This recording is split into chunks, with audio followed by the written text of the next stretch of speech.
My name is Chris Cerrone, and I am host of The Chris Cerrone Show. My name is Laci Urcioli, and I am co-host of The Chris Cerrone Show. When I set out on this path, I literally just wanted to produce and create like the greatest sounding show I can possibly do. And part of that is connecting with as many people as I can and sharing it with them.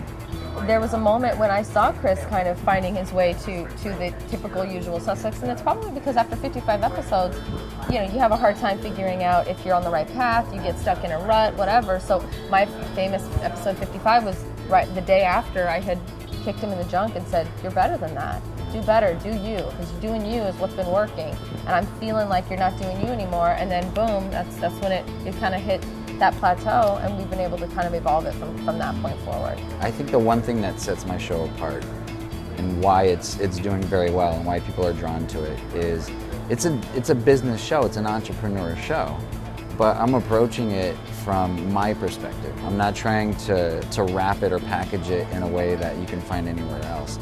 I'll give you an example, there's been a time where Laci and I have been in a business discussion, and I've brought up bronies, or I've brought up mafia, or I've brought up just weird stuff, and it ties into the show, and it gives a little backstory and background into some of the things that I pay attention to and think about, instead of putting on a front all the time.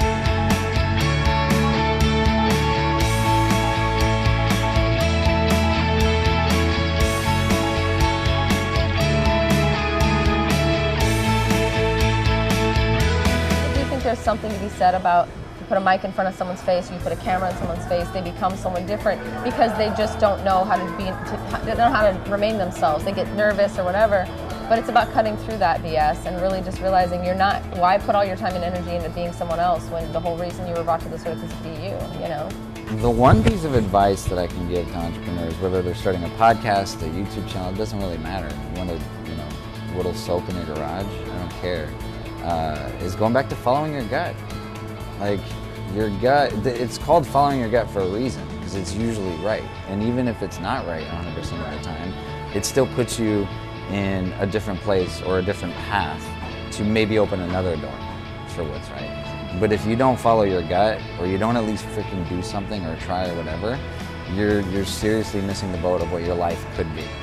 The longer you sit and look at the big picture, or the circus of, oh my goodness, what do I have to do to get this all done, that's one more day away from where you're going to be. So start. Just do one thing today, and it works.